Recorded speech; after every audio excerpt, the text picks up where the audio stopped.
बच्चों, आज हम लोग संकरण के बारे में पढ़ेंगे और संकरण एक बहुत ही महत्वपूर्ण टॉपिक है आपके इस चैप्टर का।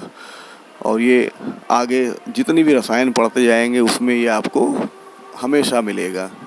तो संकरण क्या है इसको समझें कि वह प्रक्रिया जिसमें बाहरी कक्षा के भिन्न भिन्न अथवा बहुत कम भिन्न या समान ऊर्जा वाले कक्षक परस्पर मिलकर, अब बाहरी कक्षा में कौन कौन से कक्षक होंगे?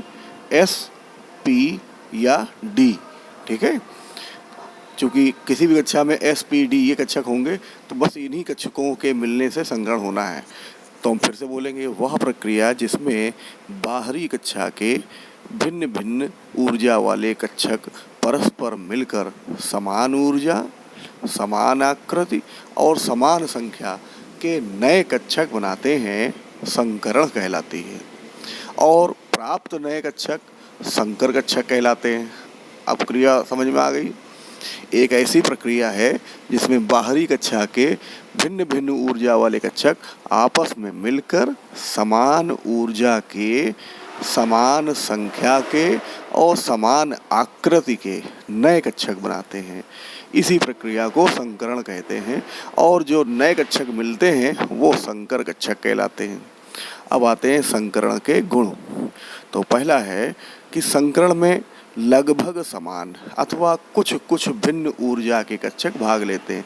जैसे बाहरी कक्षा में एस, पी, डी तीनों कक्षक हैं तो इन तीनों कक्षकों की ऊर्जा में थोड़ा थोड़ा सा फर्क है।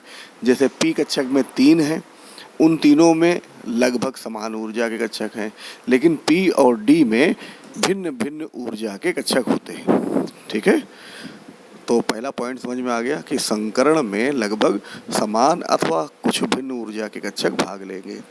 संकर कक्षकों की आकृति और ऊर्जा बिल्कुल समान होगी। जितने भी कक्षक बन के आएंगे संकरण से उनकी आकृति और ऊर्जा बिल्कुल समान होगी।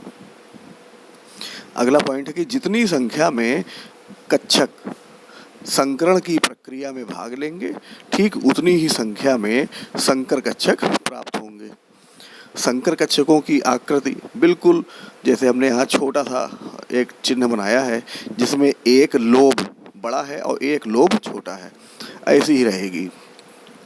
संकर कक्षक सदैव सिग्मा बॉन्ड ही बनाएंगे, यानी जितने भी सिग्मा बॉन्ड बनते हैं वो केवल संकर कक्षकों के द्वारा ही बनते हैं।